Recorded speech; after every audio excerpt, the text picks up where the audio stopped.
Well, it looks like we're going to be talking about stocks today. And since you already read the title, we're going to be talking about Elon Musk. Now, Elon Musk is a rather controversial figure, especially in 2025, as you know, with the whole Trump election and his very significant role within the US government. Now, what I wanted to take a look at today was the fact that actually, literally like 2 days ago, it turns out that apparently Tesla's profits have been plunging as of late. And so I want to take a look at this because, this is not some kind of like happy accident where, people are like, I don't want to buy Teslas no more. No, I believe that. And with some research, that essentially Elon significantly contributing to the government, also significantly contributed to his company kind of hitting the pits.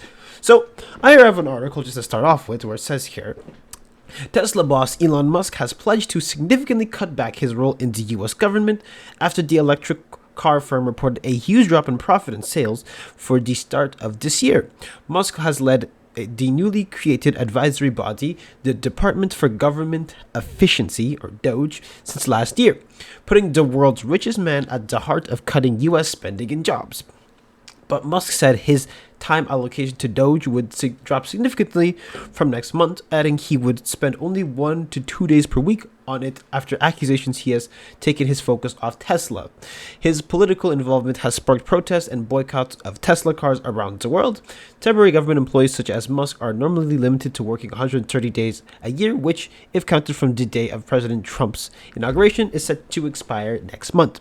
But it is unclear when Musk, who contributed more than $250 million to Trump's re-election, will step down completely. Trump said earlier this month he would keep Musk as long as I could keep him.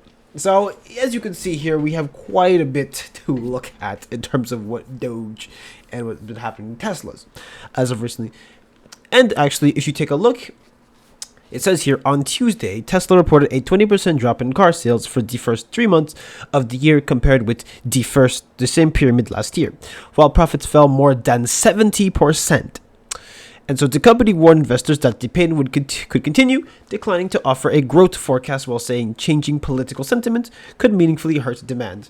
Musk blamed the boycott of Tesla cars on people who would try to attack me and did Doge team. Shares in the company have shed about 37% of their value this year as of market close on Tuesday. They rose by more than 5% in after hours following trading the following results. So here it actually shows a graph showing that from June 2024 to April 2025, you can see here, as with stocks normally speaking, they fluctuate quite a bit. It happens to every single company. And guess what? As much as, people think that rich people are untouchable, they are a slave to the ever beholding shareholder. So if you have a shareholder, you kind of hold all the power, really, when you really break it down into a company, especially within a corporation. Well, actually, specifically within a corporation. And so you can look here that, Musk selected for the Doge role, the stocks went up because, naturally people are supporting and this and that. And whenever it comes to politics, okay, not that this is going to be a political video, but just general of thumb, if there's a benefit to the individual, then that's where more of the stock's going to go. So who is benefiting off of Musk being in a higher position? What's the word? Shareholders.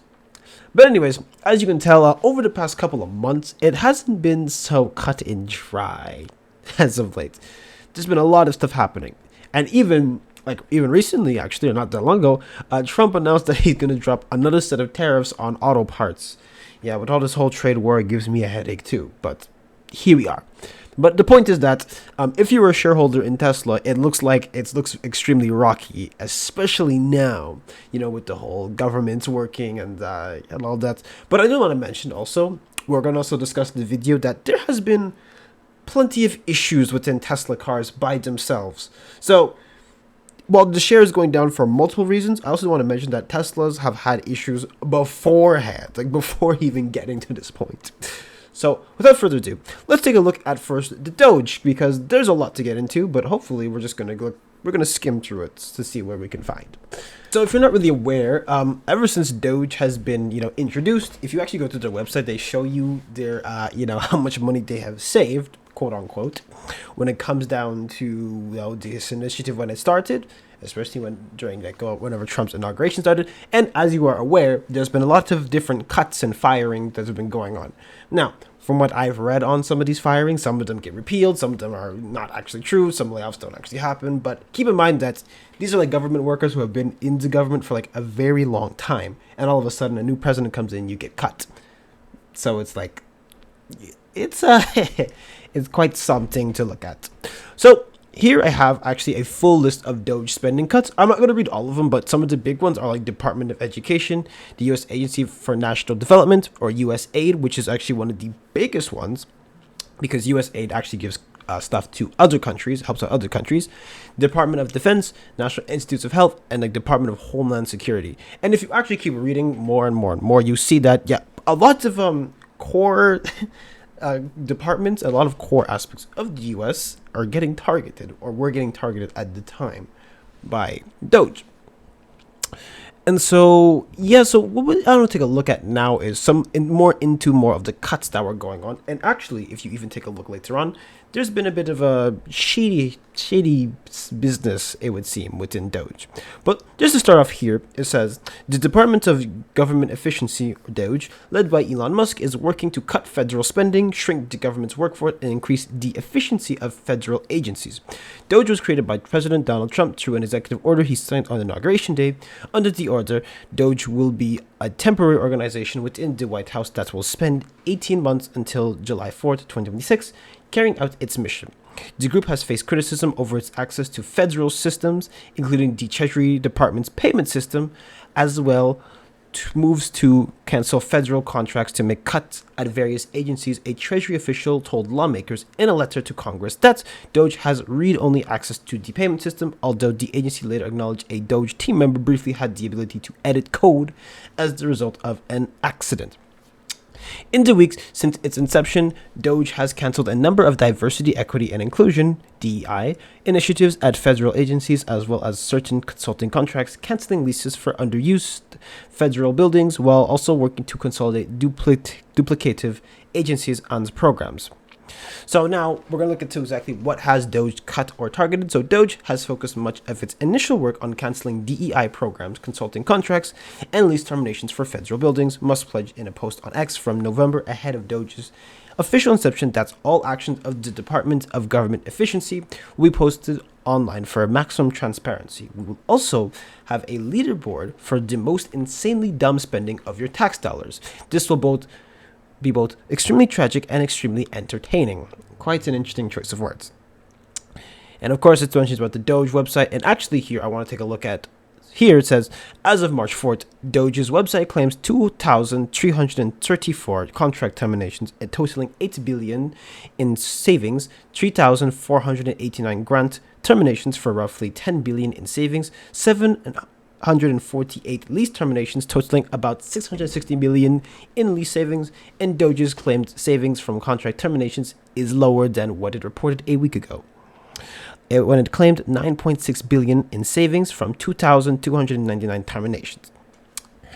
And so it says here also, the group has on several occasions edited its savings estimates from contracts it canceled. Among the missing line items from $1.9 billion contract for the IRS's IT strategy and modernization that Doge limited as having canceled last week. The vendor, an IT company called Centennial Technologies, told the New York Times in February that the contract was actually canceled last fall during the Biden administration. So when you really look at it, and if we keep going on, like here it says, on February 3rd, Doge had canceled 36 contracts, leading to savings of about $165 million across 6 agencies. It also says here, Doge, in a post on February 2nd, that it had canceled 22 leases in the past 6 days, saving $440.6 million. So essentially, he's running the U.S. government, at least from what I'm seeing here, and most people will probably see it this way as well, as like a corporation. What happens in corporations? A lot of cutbacks, a lot of layoffs, downsizing happens. That's what happens here. So now you can imagine here somebody who is maybe not revered, but someone who, people kind of admired in a way, or someone who is like, richest man in the world. We don't like rich people, but at least, he's respectable. He's a gamer. Well, not really a gamer anymore, but, someone he kind of seems like us. Turns out that when you give him just a little bit of power within the government, he's going to end up being on his whole, cutback list. he's going to treat it like a corporation. So naturally, especially if you've worked many years, you can imagine this is not exactly what we were looking for. Like, this is not really what we were asking for when we voted for it. And so the big question is that exactly how is the government really taking this? Because, maybe perhaps it's not just get cutbacks and get away for free. And it turns out that actually Doge is actually being audited. So Ivy here actually says that the Government Accountability Office, or GAO, is auditing Elon Musk's so-called Department of Government Efficiency. The probe, which has been ongoing since March, covers Doge's handling of data at several cabinet-level agencies, including the Department of Labor, Education, Homeland Security, Health and Human Services, the Treasury, and the Social Administration, as well as the U.S. Doge Service, USDS, itself, according to sources records reviewed by Wired. He even goes on to say here, records show that the GAO, an independent auditing research investigative agency for Congress, appears to be requesting comprehensive information from the agencies in question, including instant reports on potential or actual misuse of agency systems or data, and documentation of policies and procedures relating to systems Doge operatives have accessed, as well as documentation of policies for the agency's risk assessments, audit logs, insider threat programs, and more. So if you want to see it in a particular way, you could just say the richest man in the world has access to my information. And so naturally, the GAO was looking at this and it's like, we don't really like that because that's a bit off. And so naturally, actually, the most enlightening part about this article, which is really where my focus comes to, is it says here, over the last few months, Doge operatives, many of them with connections to Musk's company, but little to no government experience, have infiltrated dozens of federal agencies as part of Musk's plan to push out tens of thousands of government employees. They have also gained initial access to untold amounts of sensitive data, from Treasury payment systems to tax records, and appear to be attempting to connect purposely disparate data systems. While a number of Democratic officials have sounded the alarm on Doge's activities, this audit is one of the first real signs of possible accountability and oversight. Keep in mind that these processes take quite some time, so don't expect anything anytime soon to come out. At least, as of the making of this video, maybe whenever you watch this, it may be later, I don't know. And also says here, the GAO's review is expected to be completed by the end of spring. According to records reviewed by Wired, congressional sources say it will yield a report that will be made public. GAO has received requests to review actions taken by Doge across multiple agencies. Sarah Kazmarek, a spokesperson for the GAO, tells Wired the first thing GAO does as any work begins is to determine the full scope of what we will cover and the methodology to be used. Until that is done, we cannot provide any additional details or estimates on when the work will be completed. The audit, according to records reviewed by Wired, is broadly centered on Doge's adherence to privacy and data protection laws and regulations. More specifically, according to the record detailing GAO's interactions with the Government of Labor, the agency will conduct a granular review of every system to which Doge, defined in these records as USDS workers and members of the Doge teams, which an executive order directs every federal agency to establish, has been given access at the agencies it's examining. DOL did not respond to requests for comments. So, like I just said earlier, the richest man in the world literally has access to your private information and is running America like a corporation. Or at least, seemingly running it like a corporation. Actually, let's say what it is. It is running like a corporation. And so naturally, what happens in corporations, they cut corners, they put in their buddies, there's nepotism involved, there's specific, acts they want to push forward. And, there's been a lot of conspiracies online about, insider trading with all these tariffs going on. And we won't get into that, but I'm just saying, keep that in mind as I'm talking about it, because maybe one of these makes sense at one point. And so, essentially here, the reason why you can imagine on the average person's level, you see Tesla taking over all this stuff, and it's like, okay, the richest man has my personal information, or has access to my information. The richest man in the world can do kind of whatever the hell he wants, it feels like. And so naturally, there's going to be some pushback against that. And, we'll get into pushback later, but essentially, if you're an investor and you're seeing all this controversy, you can imagine, some people are going to pull out of this stuff, because that's what happens. Okay? Shareholders are always going to be in their own interest. That's why they push companies to go in a certain direction. So the fact that you're also seeing him step down from all this kind of tells you that, him stepping down sort of means that, the shareholders aren't very happy. And like I said earlier, Elon is still even though he's the richest man in the world, he's still a slave to the all-beholding, all-knowing shareholder. So naturally.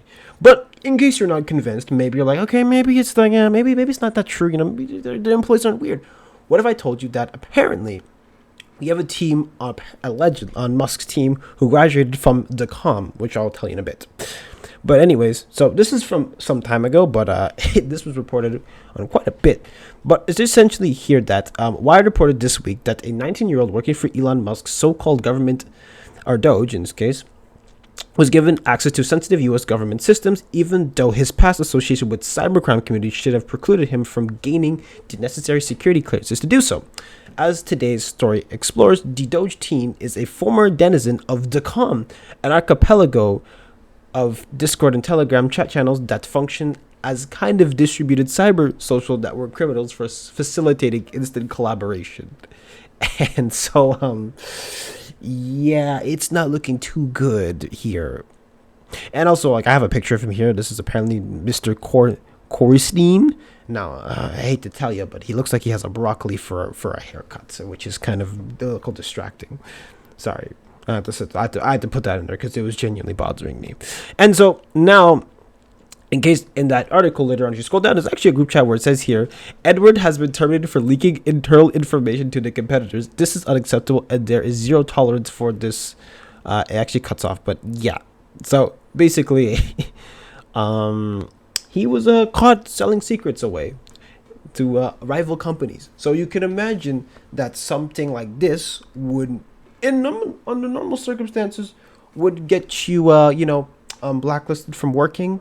But he is in within the Doge department. So take that as you will. So what have we learned so far? Essentially, Tesla has a lot of Doge has a lot of shady stuff going on.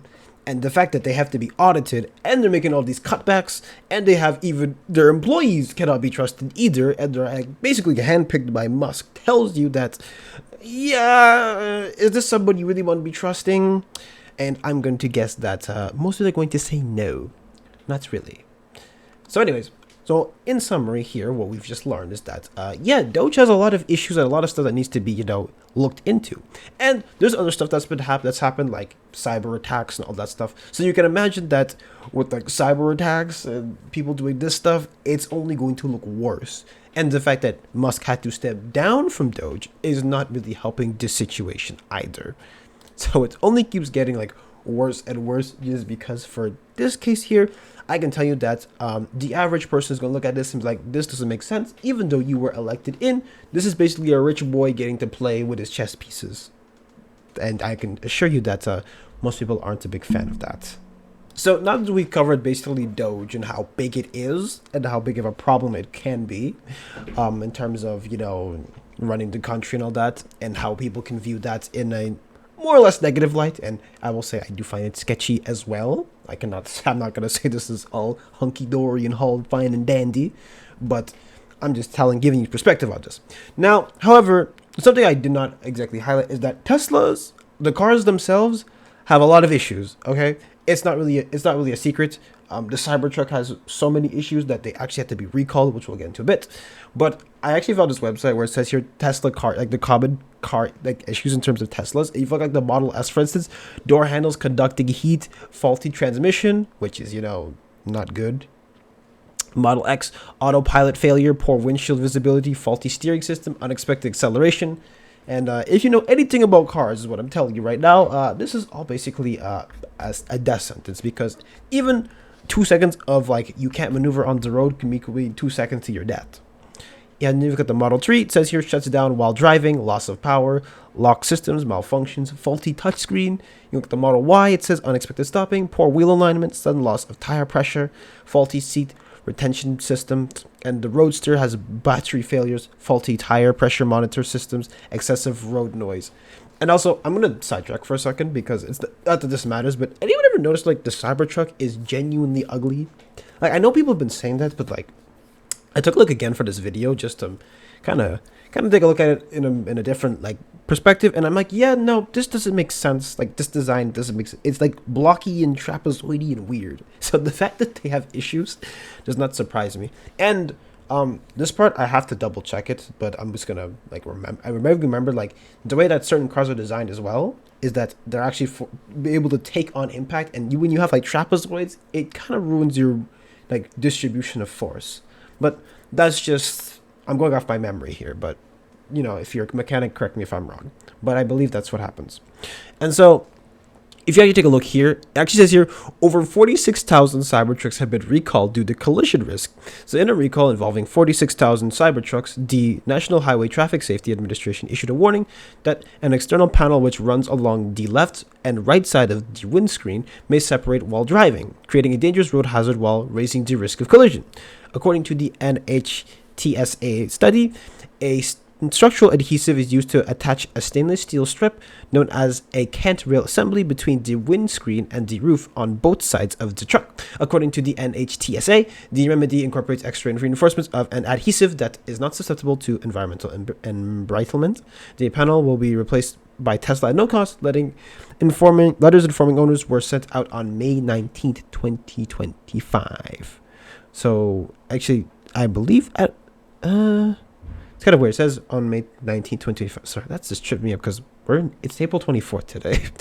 Anyway, so all 24 and 25 model year Cybertrucks produced between November 13th, 2023 and November 27th, 2025 are covered in this recall of 46,096 vehicles, according to the NHTSA order. Tesla first learned of the issue earlier this year. And so essentially, I can keep going on and on about this, but yeah, so it turns out that it looks like Tesla is not really doing too hot in terms of their vehicles. And actually, I've heard about these issues before like doing this video. So it's kind of interesting that like recontextualizing it actually is still a persistence going on. And I know I was clowning a bit on the design of the Cybertruck, but like as a functioning vehicle, it's not really that great. And of course, another point of contention actually was the self-driving cars about Tesla, because as you've heard, there are some people who are letting their cars do full self-driving and falling asleep and getting into some accidents. Now, I know you, the average person who's watching this, has a bit of common sense. You're looking at this and you're like, why would you fall asleep in your car letting it drive by itself? Anything could happen on the road. And yeah, now, unfortunately for you and I, those rules don't apply to some of these people, unfortunately. So naturally, the National Highway Traffic Safety Administration actually said it was opening an investigation in 2.4 million Tesla vehicles with the automaker's full self-driving software after 4 reported collisions, including a fatal crash. The U.S. auto safety regulator said it was opening the preliminary evaluation after 4 reports of crashes where FSD was engaged during reduced roadway visibility like sun glare, fog, or airborne dust. In one crash, the Tesla vehicle fatally struck a pedestrian. One additional crash in these conditions involved a reported injury. It says here the probe covers 2016 to 2024 Model S and X vehicles with the operational system, as well as 2017 to 2024 Model 3 and 2020 to 2024 Model Y and 2023 to 2024 Cybertruck vehicles. And so it also says here, the preliminary evaluation is the first step before the agency could seek to demand a recall of the vehicles if it believes they pose an unreasonable risk to safety. And Tesla says on its website, its full self-driving software in on-road vehicles requires active driver supervision. It doesn't make vehicles autonomous. So even though Tesla itself said that, it would appear that some people didn't really get the memo when it comes down to things like that. But either way, that's where we are now. So yeah, Tesla cars have a lot of issues, and then you have Elon Musk himself being involved heavily in government affairs, where they're doing a bunch of cutbacks and doing a bunch of this and that. And naturally, there's been a bit of backlash when it comes to that. But anyways, so as you can imagine, there's been quite a bit of backlash when it comes to Tesla as of lately, and there's been quite a few instances of vandalism. I mean, here in this case here, I have Montreal Tesla dealership vandalized amid backlash against Elon Musk, and you can literally see here like a bunch of paste paint being on dealerships in the city's west end. And so like, that's bad, but it's not as bad as it could get. I mean, if you actually go online and look this up, I'm not gonna put it on here because I'm not trying to get that community guideline strike. But there's been your favorite Buddhist symbol. I'm gonna put it that way. Yeah, your favorite Buddhist symbol is been spray painted on these cars, on some of these Teslas. And the irony is that them doing that only affects the people who drive it, not the person who makes them. But I digress. And even has here one of the craziest cases I've ever seen is the one where it says, Police arrested men suspected of setting fire to Tesla vehicles at Las Vegas service facility. And I'm going to play some of this footage as I'm talking, but essentially, yeah, so people saw some Teslas like, I don't like Musk, so I'm just going to burn it down. And so you can imagine that didn't end too well for a lot of different people. And even have like small time, like petty criminals also vandalizing. So it's like, now, whether you think there's a net positive or not, I'll leave it up to your discretion. But anyways, point is that, yeah, so it's been quite a bit of backlash going on. And even if you look at here, you have like Attorney General Pamela Bondi announces several charges against violent Tesla arsonists. And this was actually on March 20th, 2025. So literally not that long ago this happened. And I'll just put it up on screen for you guys to read because I'm not going to read more of it. But yeah, so it's not like people are getting off scot-free. And then so people have let this be a warning. If you join this wave of domestic terrorism against Tesla properties, the Department of Justice will put you behind bars. And so naturally, yeah, people aren't too happy about it. But naturally, sometimes dissatisfaction turns into violence. So just keep that in mind. I mean, you literally saw not that long ago when it came to like, Black Lives Matter protests where there was looting and vandalism as well, and, crazy times. So this is basically a bit of a toned down version. Hell, you're going to go back to like January 6th of like the raid on the Capitol, which was also a very interesting time, I will say. So yeah, quite a mess. But overall, like when we really break it down, you can see that the actions of one man have caused a lot of people, who is really the face of the company, and he's the one who's always into social media. I mean, he literally owns Twitter as well, and he's in the face of everything. And people see him, he's like, yeah, guess what? Yeah, your press is not like looking good. And I know a lot of people might say, oh, it doesn't matter with these rich people. Any press is good press. But as you can see here, people don't like you, and especially if your shareholders don't like you, it turns out that people are not gonna really buy your product as much, and your profits will go down, as you can see here. But anyways, I want to take a look at this because I really find it interesting just how like Tesla dropped from like major prominence and it went all the way down again. Now, while the stock price itself looks a bit more, not as terrible as it once was, it's still interesting to see how much profits have gone down. Now, will it bounce back in the near future? I don't know. Maybe if the Doge disbands and all that stuff, maybe it's possible, but damage is already done. But as we've seen in the past, companies can bounce back. But anyways, what are your thoughts about all this stuff, okay? I'm curious about your thoughts because, while I went through all this stuff myself, I'm curious what you guys think about it. You think Tesla's going to stay at an all-time low, or do you believe that it can maybe come back? Who knows? Future holds whatever it holds. But if you enjoyed this type of content, make sure you like, comment, and subscribe, and follow my socials in the description below. But yeah, that's it today. See ya.